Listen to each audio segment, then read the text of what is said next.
Hello दोस्तों, कैसे हैं आप सब। आई होप आप सब ठीक होंगे और स्वस्थ भी। तो दोस्तों, अगर आप मेरे चैनल पर नए हैं तो प्लीज़ चैनल को सब्सक्राइब कीजिए, वीडियो को लाइक एंड शेयर कीजिए। चलिए, आप लोगों को ज़्यादा समय ना लेते हुए आज की कहानी शुरू करते हैं। मेरा नाम नफीस है। मैं सऊदी अरब में 6 साल से रह रहा था। मैं बहुत गरीब आदमी था। एक दिन बहुत खूबसूरत एक अरबी औरत मेरे पास आई और कहने लगी, मेरे लिए काम करो, मेरे साथ रहो, मैं तुम्हें 1 महीने के 25,000 रियाल दूंगी। मैं उसकी बात सुनकर घबरा गया, क्योंकि 25,000 रियाल हिंदुस्तानी लगभग 6 लाख रुपए बनता था। इतनी बड़ी रकम, वो भी हर महीने मिलेगी। ये सुनकर तो मेरे होश ही उड़ गए। मैंने बिना सोचे समझे ही, बिना काम पूछे ही हाँ कर दी। जब मैं उस औरत के घर गया तो उसने मुझे 4-5 दिन बाद पहला काम बताया। उसे सुनकर मेरे पैरों तले से ज़मीन ही सरक गई। मैं नफीस सऊदी अरब में 6 साल से रह रहा था। मेरी नई नई शादी हुई तो 15 दिन बाद ही माँ ने बहनों की शादी तय कर दी और ये बातें करके दिल जलाना शुरू कर दिया कि तुम्हारी शादी पर बहुत खर्चा हो गया है, कर्जा लिया है, अब तुम्हें ही कर्जा उतारना है और अपनी बहनों की शादी का दहेज बनाना है। माँ बोली, मैंने तुम्हारी शादी इसलिए पहले करवाई कि तुम बड़े थे, बहनें छोटी हैं। कल को तुम मुझे ये नहीं कहो कि पहले बहनों की शादी कर दी, मेरी नहीं की। अब ये नहीं चलेगा कि तुम बीवी के आंचल से बंधे बैठे रहो। बाहर जाओ और अपनी बहनों की शादी के लिए पैसों का इंतज़ाम करो। जब बहनों की शादी कर लो तब बेशक अपनी बीवी के पल्लू से बंधे रहना, फिर मुझे कोई परेशानी नहीं होगी। माँ बात तो सही कह रही थी। मैं उनका इकलौता बेटा था। मेरी 2 बहनें थीं। अगर सिर्फ घर गृहस्थी चलाना होता तो मैं अपने वतन में ही रहकर कोई नौकरी कर लेता, लेकिन बहनों की शादी करनी थी और बीवी का खर्च भी पूरा करना था, इसलिए सऊदी अरब चला गया। हम जैसे इंडियन लोग वहाँ यही सोच कर जाते हैं कि आसान काम होगा, 3-4 घंटे का काम, और उसके बाद पैसे मिल जाएंगे। लेकिन यहाँ आकर पता चलता है कि अपने देश में रूखी सूखी है, कम से कम इंसान इज्जत से तो खाता है। मुझे सऊदी अरब में 6 साल हो गए थे। मैं अभी तक अपने पेपर नहीं बनवा पाया था। मेरे पास इतने पैसे ही जमा नहीं होते। थोड़े बहुत जमा होते भी तो मैं उन्हें घर भेज दिया करता था। उस पर भी घर वाले कहते थे कि गुजारा नहीं चल पा रहा है। बीवी से बात करता तो वो रोने लग जाती थी।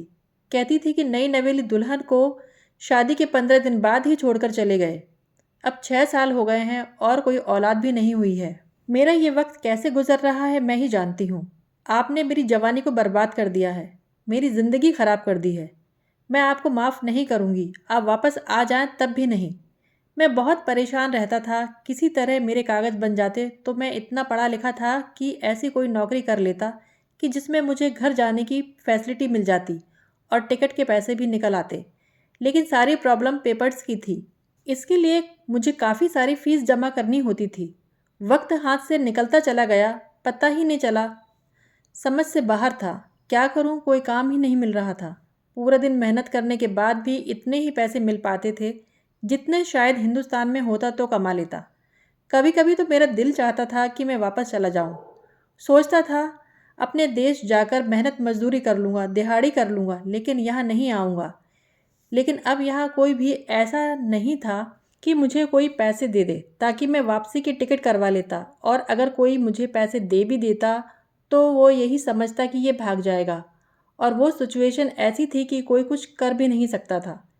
एक दिन मैं एक बस स्टॉप पर बैठा था, रात का समय था, घर भी नहीं जा सकता था क्योंकि जो कमरा लिया था उसका किराया देना था। मेरी जेब में पैसे तो थे कि किराया दे देता, लेकिन फिर खाने को मेरे पास 1 रुपया भी नहीं बचता। तभी एक औरत भी वहां आकर खड़ी हो गई। औरत काफ़ी लंबी थी। उसने लंबा सा काले रंग का चोखा पहन रखा था, लेकिन चेहरे पर से नकाब हटाया हुआ था। देखने में वो बहुत खूबसूरत लग रही थी, लेकिन उस वक्त मैं बहुत परेशान था, इसलिए मुझे कोई भी चीज़ अच्छी नहीं लग रही थी। अचानक से वो बोली, परेशान लग रहे हो। यहाँ पर कुछ लोगों को हिंदी बोलना आती थी। वैसे उसके बोलने के अंदाज से लग रहा था कि उसने हिंदी बोलना सीखी है। मैंने कहा, आप हिंदी काफ़ी अच्छी बोल लेती हैं। तो वो कहने लगी कि मुझे 7 से 8 भाषाएं आती हैं। हिंदी लैंग्वेज तो मेरे फादर की है और मैंने उनसे ही सीखी है। मेरा काम ही कुछ ऐसा है। तो फिर मैंने कहा, क्या काम है आपका? तो वो मुस्कुराकर बोली, तुम काम करोगे, क्योंकि जिस तरह से तुम बैठे हो लगता है तुम बहुत परेशान हो, और आजकल हर परेशानी का हल पैसे ही में ही है। अगर तुम्हारी जेब में पैसे होते तो तुम कभी ऐसे नहीं बैठे होते। मैंने उससे कहा कि आप ठीक कह रही हैं। मेरी प्रॉब्लम भी दौलत से ही है। मुझे पैसों की सख्त ज़रूरत है, लेकिन मुझे कोई भी ऐसा काम नहीं मिल रहा है जो मेरी ज़रूरत को पूरा कर सके।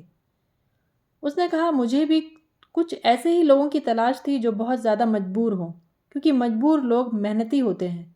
तो मेरे साथ मेरे घर चलो, वहीं रहो, मैं तुम्हें काम दूंगी। मैंने कहा, आपने तो मेरा नाम तक नहीं पूछा और ना ही मेरी ग्रेजुएशन के बारे में कोई सवाल किया, और काम देने की बात करती हैं। वैसे यहाँ पर ये सब नॉर्मल था, क्योंकि इधर लोग सीधी बात किया करते थे, ज़्यादा लंबी कोई बात नहीं करता था। उसने कहा, कोई बात नहीं, तुम्हारा नाम भी पूछ लूँगी। मैंने कहा, नाम की तो ज़रूरत होगी। अगर आपको अपने घर के काम करवाने हैं तो माफ़ी चाहता हूँ कि मैं पहले भी किसी के घर में काम कर चुका हूँ, लेकिन वो लोग बहुत जालिम थे।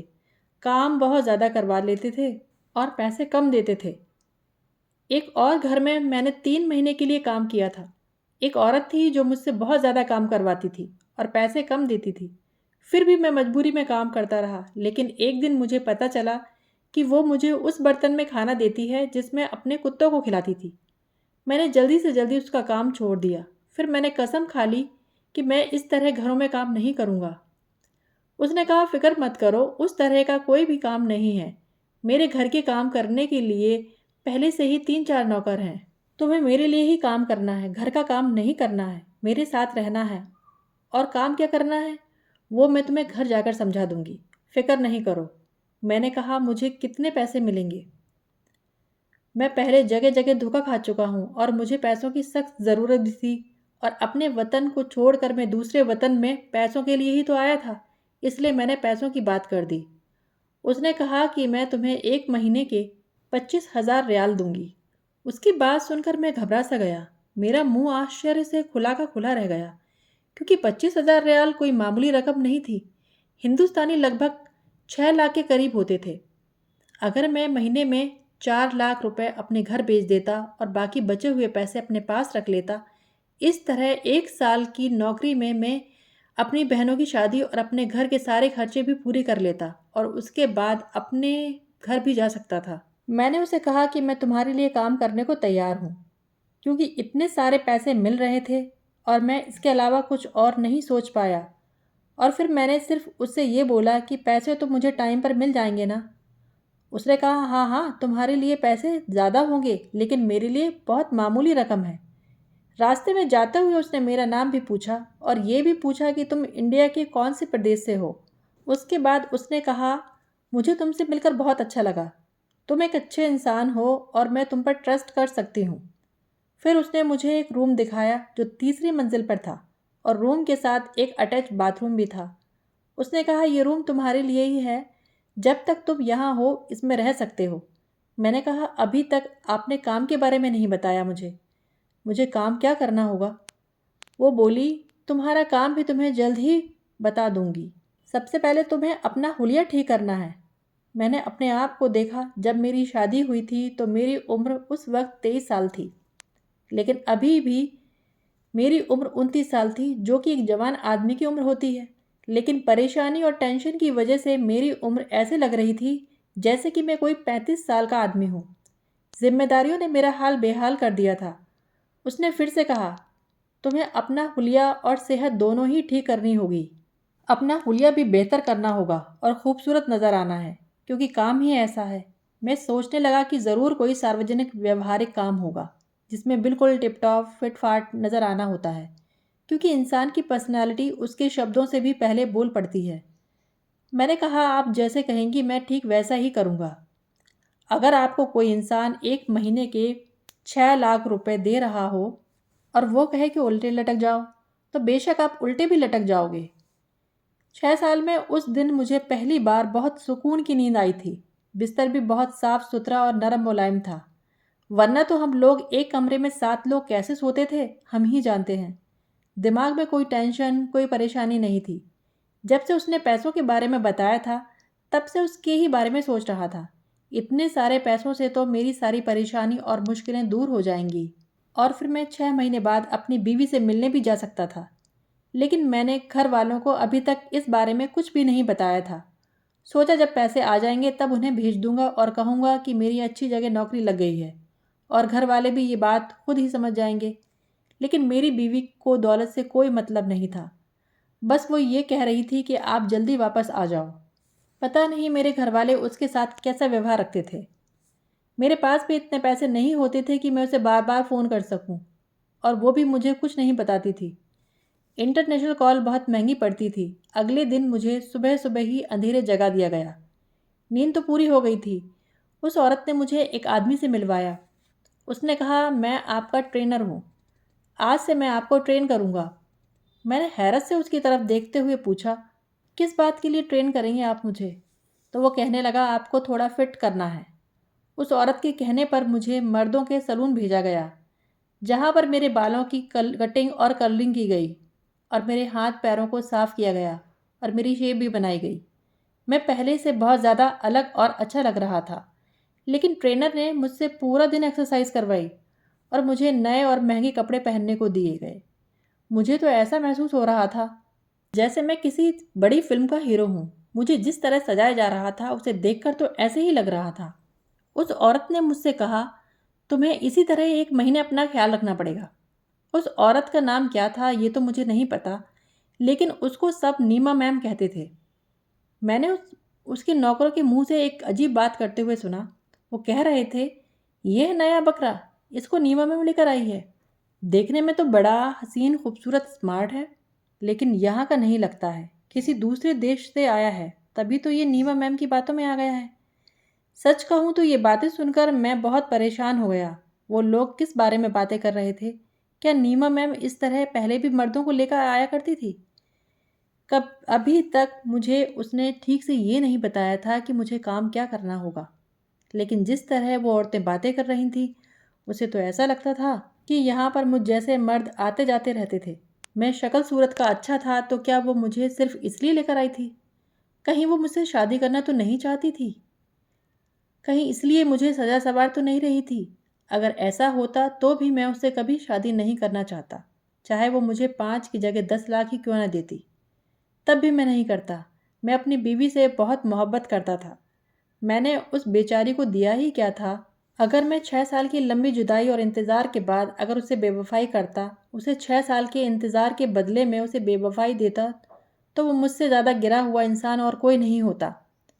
एक तो मैं पहले ही इतनी सारी मुसीबतों से घिरा हुआ था, और मैं अपनी बीवी की बद्दुआ नहीं ले सकता था। नीमा मैम को देखकर लगता था कि वो मुझसे शादी करेगी। वो बहुत मालदार औरत थी। उसके पास दुनिया के हर ऐशो आराम थे। वो एक बहुत दौलतमंद औरत थी। उसको किसी चीज़ की कोई कमी नहीं थी। शोहरत, दौलत, बंगले, नौकर चाकर, उसके पास सब कुछ था। वो एक सड़क से उठाए हुए आदमी को अपना जीवन साथी क्यों बनाएगी? उसको मुझे एक बार देखने से भी इश्क नहीं हो सकता था, और इस तरह के फैसले तो मोहब्बत में ही लिए जाते हैं। इसका मतलब मैं गलत सोच रहा था।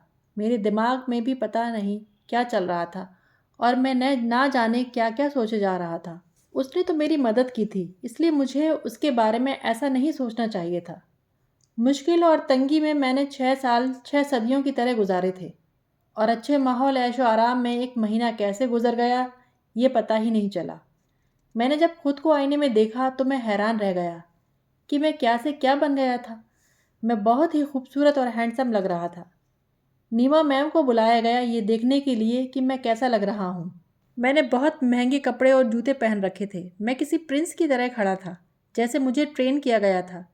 ट्रेनर आ गया और नीमा मैम से कहने लगा, देखो मैंने क्या कर दिया है। वो कहने लगी, मुझे तुम्हारे काम पर तो पहले दिन से ही भरोसा है। ट्रेनर बोला, नीमा मैम आप तो हीरे को पहचान लेती हैं।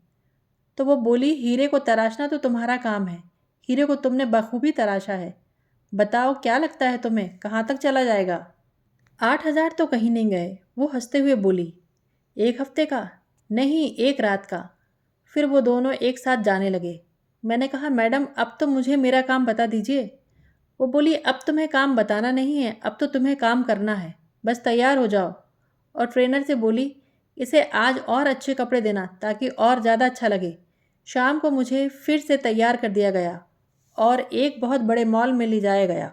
यहाँ पर औरतें और मर्द भी थे जो मुझे ऐसे देख रहे थे जैसे मैं बहुत ज़्यादा खूबसूरत हूँ, क्योंकि उसकी एक वजह यह भी थी कि मेरे कपड़े और जूते बहुत ही महंगे थे। दूसरा, मेरे साथ 4 गार्ड भी चल रहे थे, और ट्रेनर भी मेरे साथ था जो आज मेरा बॉडीगार्ड बना हुआ था। उसने मेरे हाथ में एक नीले रंग का रुमाल पकड़ा दिया।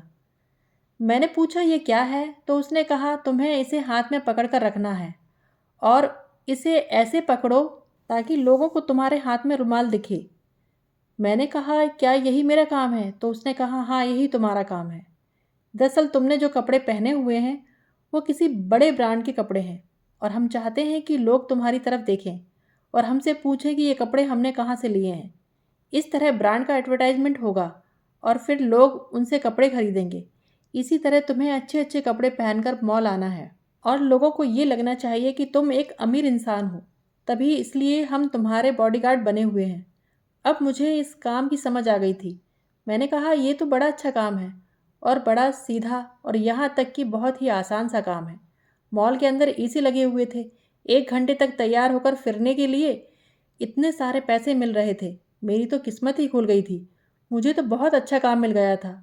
फिर मुझे नीमा मैम की कॉल आई और वो पूछने लगी बताओ काम कैसा लग रहा है तुम्हें। मैं तो उसकी तारीफ़ करना शुरू हो गया। मैंने कहा आपने मुझे बहुत अच्छा काम दिया है और इसमें बिल्कुल भी मेहनत नहीं है और इतने सारे पैसे भी मिलेंगे। आप तो मेरे लिए फ़रिश्ता बनकर आई हैं जिसने मेरी इतनी बड़ी मुश्किल आसान कर दी है। मैं आपका शुक्रिया कैसे अदा करूं? उसने कहा तुम मुझे अपने घर का नंबर दे दो, मैं तुम्हारे घर पहले महीने के पैसे भिजवा दूंगी, जो अभी हिंदुस्तानी लगभग 5.5 लाख रुपए बनते हैं। मैं सोच रहा था कि घर वाले तो बहुत खुश हो जाएंगे, तो मैंने अपने घर का पता बता दिया और नंबर भी। उसने पैसे भिजवा दिए, जो कुछ दिन बाद ही शायद उन लोगों को मिल भी जाते। मैं बहुत ज़्यादा संतुष्ट हो गया था। मेरे चेहरे पर मुस्कुराहट आ गई और मैं बहुत अच्छे तरीके और स्टाइल में वहाँ मॉल में फिरने लगा। मैं कोई जाहिल अनपढ़ गंवार तो था नहीं। मेरे लिए ये कोई नई चीज़ तो थी नहीं। मैं इंडिया में भी अच्छी तरह तैयार होकर रहता था। ये अलग बात है कि इतने महंगे कपड़े कभी नहीं पहनना करता था। मैं ऐसे ही चल रहा था कि अचानक एक औरत मेरे पास आई और मेरे हाथ में जो रुमाल था उसका दूसरा सिरा पकड़कर बोली चलो मेरे साथ। मैंने कहा कहाँ? तो वो कहने लगी अरे चलो भी। वो अपनी भाषा में बात कर रही थी। वहाँ रहते हुए 6 साल में मैं उनकी थोड़ी भाषा तो सीख गया था, लेकिन वो औरत मुझसे जिस तरह से व्यवहार कर रही थी वो बात मेरी समझ से बाहर थी। उसने मुझे एक हाथ से पकड़ा और इस तरह मुझे अपने साथ ले जाने लगी जैसे मुझे खरीद लिया हो। और जो वहाँ पर गार्ड खड़े हुए थे वो भी पीछे हट गए और उन्होंने कहा जाओ, परेशान होने की बात नहीं है, चलो चलते हैं। मैंने कहा कि मुझे कहाँ लेकर जा रही हो? उसने कहा तुम हाथ में नीला रुमाल लिए हुए हो और तुम्हें नहीं पता कि मैं तुम्हें कहाँ ले जा रही हूँ? फिर तुमने नीला रुमाल हाथ में क्यों पकड़ा हुआ है? मैंने कहा क्या मतलब है और उस रुमाल को हाथ में पकड़ने का क्या मकसद है? तो उसने मुझे एक बात बताई कि पुराने समय में जब औरतों को खरीदा जाता था तो बिकने वाली औरतों के हाथ में पीले रंग का रुमाल पकड़ा दिया जाता था और मर्दों के हाथ में नीला। पुराने समय की ये रस्म आगे चलती चली गई और आज जिसको भी जिस्म फरोशी, देह व्यापार, वेश्यावृत्ति करनी होती है उसके हाथ में निशानी के तौर पर नीले और पीले रंग के रुमाल पकड़ा दिए जाते हैं, चाहे वो लड़का हो या लड़की हो। ये बात उस तरफ इशारा करती है कि वो उस काम के लिए राज़ी है। ये सुनकर तो मेरे कदमों तले ज़मीन ही निकल गई। अब धीरे धीरे मुझे कुछ समझ में आने लगा था कि उस औरत ने मुझे क्यों पकड़ा और मेरा हुलिया भी ठीक क्यों करवाया। और जब अपने ट्रेनर से कह रही थी कि एक रात के 8,000, वो इसी बारे में बात कर रही थी। मैं तो आश्चर्यचकित रह गया। मैंने उस औरत के आगे हाथ जोड़ के कहा माफ़ करना, मैं यहाँ पर यह काम नहीं करता हूँ। तो वो मुझे बुरा भला कहने लगी और बुज़दिल कहने लगी और वो बोली मैंने तुम्हारे लिए पैसे चुकाए हैं, अगर तुम ये काम नहीं करते हो तो फिर ऐसा हुलिया बनाए क्यों फिर रहे हो। मैं वहाँ से ऐसे भागा कि फिर नीमा मैम के हाथ नहीं लगा। वो बाद में ज़रूर मुझे ढूंढ रही होगी। मैं परेशान यहाँ वहाँ भटक रहा था, तभी मेरी किस्मत ने मेरा साथ दिया। मुझे एक नेक आदमी मिला। मैंने उसे अपनी परेशानी बताई, जो मेरे साथ हुआ मैंने उसे सब बता दिया। मैंने उससे रिक्वेस्ट की कि वो मेरी हेल्प करे। उसने बताया कि वो एक एनजीओ चलाता है, बेसहारा और परेशान लोगों की मदद करना ही उसका काम है। उसने मेरी मदद की। उसने कहा मैं तुम्हें तुम्हारे देश भिजवा सकता हूँ और उसने मुझे मेरे देश भिजवा दिया। वापस आया अपनी माँ बहनों और अपनी बीवी से मिलकर मेरे दिल को बहुत सुकून मिला। मेरी माँ ने उस मदद करने वाले आदमी को ढेरों दुआएं दी। मैं बहुत खुश था कि मैंने अपनी बीवी से बेवफाई नहीं की थी और परदेश में ऐसा कोई गलत काम नहीं किया था जिससे मुझे अपनी माँ, बहनों और बीवी के सामने शर्मिंदा होना पड़ता। नीमा मैम ने जो मेरे घर पैसे भेजे थे, मैंने उन्हीं पैसों से यहाँ आकर एक रेस्टोरेंट खोल लिया। मेरी बीवी और बहनों ने भी बहुत मदद की। वो तीनों मिलकर टेस्टी खाना बनाकर देती थी और मेरा रेस्टोरेंट बहुत अच्छा चल निकला। मैंने अपने दोनों बहनों की शादी बहुत धूमधाम से कर दी और अब मैंने अपने रेस्टोरेंट में शेफ़ भी रख लिया है। मेरे 2 बच्चे भी हो गए हैं। ज़िंदगी अब रास्ते पर आ गई है। अब सोचता हूँ कि बिना वजह ही ज़िंदगी के 6 साल बर्बाद कर दिए और अपनी बीवी को इतना लंबा इंतज़ार करवाया। मैं पढ़ा लिखा था लेकिन हालात से घबरा गया था और परदेश जाने का फ़ैसला कर लिया था। मेरे आने से मेरी माँ भी बहुत खुश है क्योंकि मैं उनके बुढ़ापे का इकलौता सहारा हूँ। दोस्तों, आशा करती हूँ आप लोगों को आज की कहानी ज़रूर पसंद आई होगी। अगर पसंद आई है तो प्लीज़ मेरे चैनल को सब्सक्राइब कीजिए, वीडियो को लाइक एंड शेयर करें। फिर मिलते हैं एक नए वीडियो में एक नई कहानी के साथ।